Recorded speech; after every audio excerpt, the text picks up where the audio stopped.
Your knowledge of English tenses is amazing. How's your English studying going?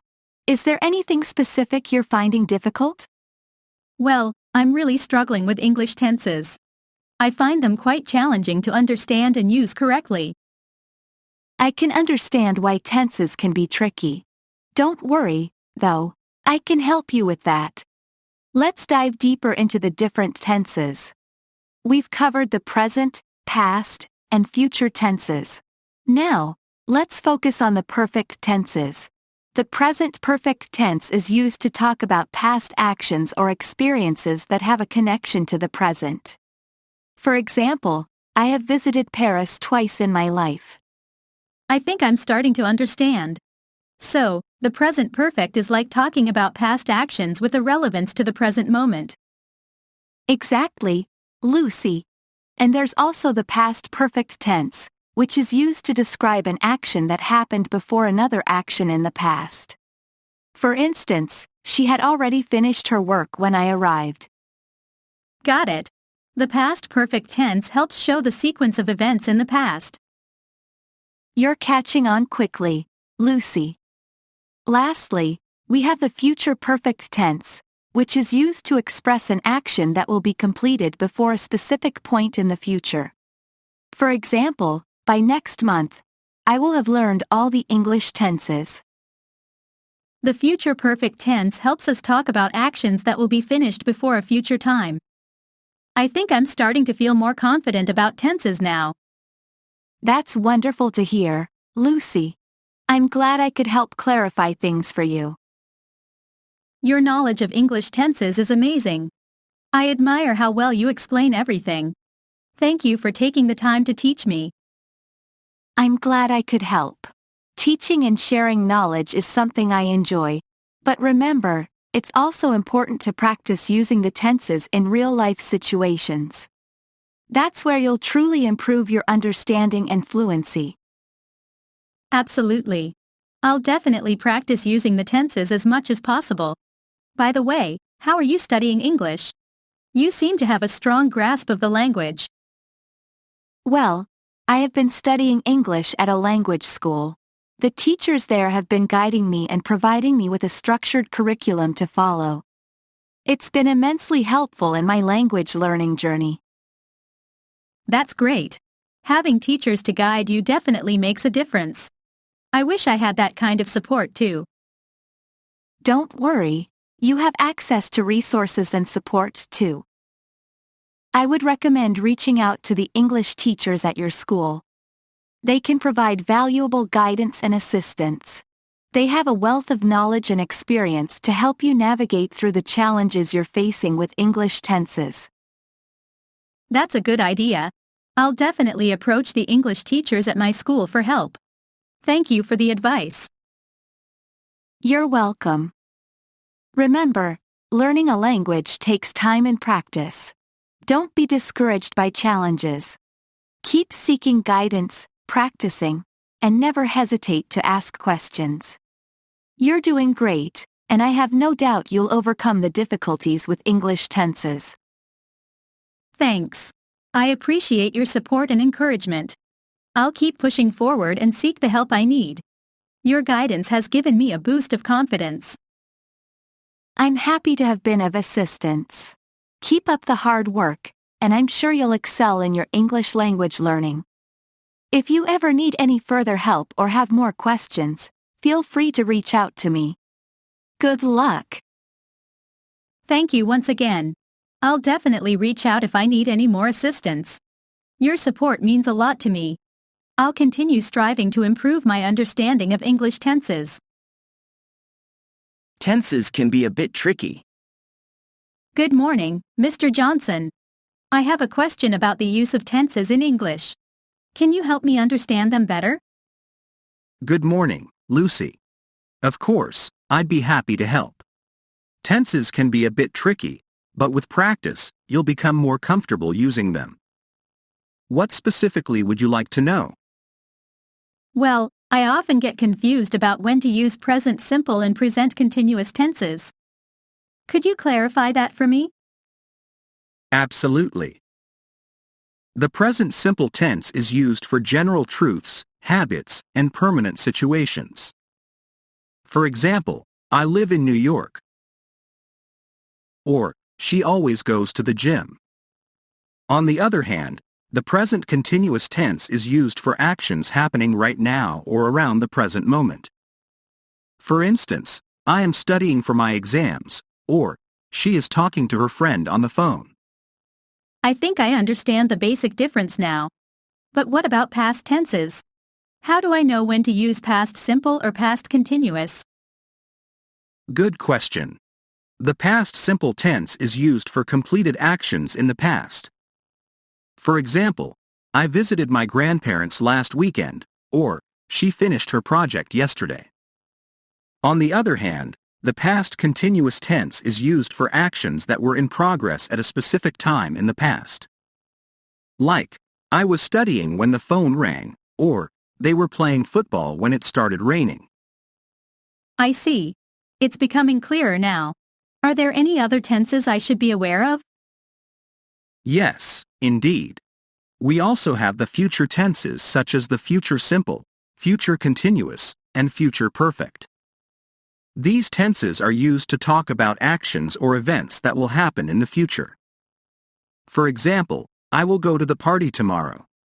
She will be working late tonight. Or, they will have finished the project by next week. Thank you so much, Mr. Johnson. Your explanations have been really helpful. I feel more confident now in using tenses correctly.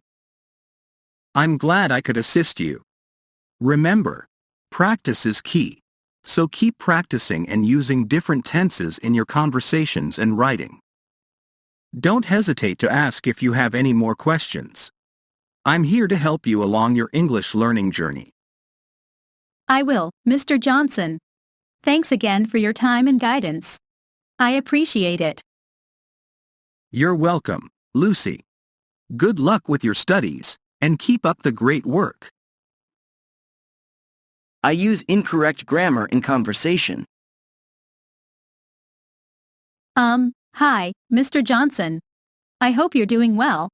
I wanted to talk to you about something that's been bothering me. Hello, Lucy. I'm doing well, thank you. How can I help you today? What's been bothering you? Well, I've been feeling a bit nervous when speaking English, especially when it comes to using the correct tenses. I often end up using the wrong ones, and it frustrates me. Do you have any advice on how to improve? I understand how you feel. Learning a new language can be challenging, and it's common to make mistakes. The key is not to be too hard on yourself. Making mistakes is a natural part of the learning process. My advice to you is to keep practicing and not to be afraid of making errors. The more you practice, the more comfortable you'll become with using the correct tenses. Thank you, Mr. Johnson. I'll try my best to remember that. But sometimes, I worry about what others will think if I make mistakes. It makes me hesitant to speak up. I completely understand your concerns. It's important to remember that language learning is a journey, and everyone makes mistakes along the way. Most people will appreciate your efforts and be understanding. Remember, making mistakes is a valuable opportunity for growth and improvement. Don't let the fear of making errors hold you back. Just keep practicing, and your confidence will grow over time. That's reassuring to hear, Mr. Johnson. I'll try to adopt a more positive mindset and focus on the learning process rather than worrying about perfection. Are there any specific strategies or exercises you recommend for practicing tenses? Absolutely. One effective strategy is to engage in conversations with native English speakers or fellow learners. Practice speaking and using different tenses in real-life situations. You can also try writing short stories or journal entries using various tenses to reinforce your understanding. Additionally, there are many online resources, such as exercises and quizzes, that can help you practice specific tenses. Remember to review and reflect on any mistakes you make, as that will aid in your progress. Thank you so much, Mr. Johnson. I appreciate your advice and encouragement. I'll make an effort to implement these strategies and keep practicing. I'm determined to improve my English skills. I'm glad I could help. Remember, I'm here to support you throughout your English learning journey. Don't hesitate to ask if you have any further questions or need additional guidance. Keep up the hard work, and I'm confident you'll become more confident and proficient in using tenses correctly. Thank you again, Mr. Johnson. Your support means a lot to me. I'll definitely reach out if I need any further assistance. I'm curious about how Americans use tenses in everyday conversations. Hi, Mr. Johnson. I hope you're doing well. I have a question about how Americans use tenses in their communication and writing. Hello, Lucy. I'm doing well, thank you. That's an interesting question. Americans generally use tenses in a similar way to how it's taught in English language learning. However, there may be some variations and nuances to be aware of. What specifically would you like to know?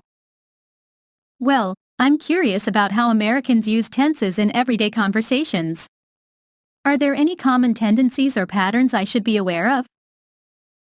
Good question, Lucy. In spoken English, Americans often use the present simple tense to express general truths or facts. For example, water boils at 100 degrees Celsius, or the earth revolves around the sun. They also frequently use the present continuous tense to describe ongoing actions or situations happening at the moment. For instance, I'm talking to you right now, or she's cooking dinner. I see. That's helpful to know. What about in writing? Are there any specific tenses commonly used in American writing? In written English, including American English, the choice of tenses depends on the context and narrative style. The past tense is commonly used when narrating events that have already happened. For example, she walked to the park and enjoyed the beautiful scenery. Additionally, the present tense is often used in literature, especially when describing actions or events that create a sense of immediacy and engagement with the reader. However, it's important to note that different writing styles and genres may have specific conventions for tense usage. That's interesting. So, it seems like there may be some flexibility in how tenses are used in different situations. Absolutely. English, including American English, allows for some flexibility in the use of tenses based on the context and purpose of communication. While there are general guidelines and tendencies, it's essential to consider the specific situation and adapt accordingly. Thank you, Mr. Johnson. Your explanation helps me understand how tenses are used in American English better. I'll keep these tendencies in mind as I continue to improve my English skills. I'm glad I could provide some clarity. Remember, the more you immerse yourself in English language materials and practice using different tenses, the more natural it will become to you. Feel free to ask if you have any more questions or need further guidance. Keep up the good work. Thank you, Mr. Johnson. I appreciate your guidance and support. I'll definitely reach out if I have any more questions. I'm motivated to continue honing my language skills and understanding of tenses in American English.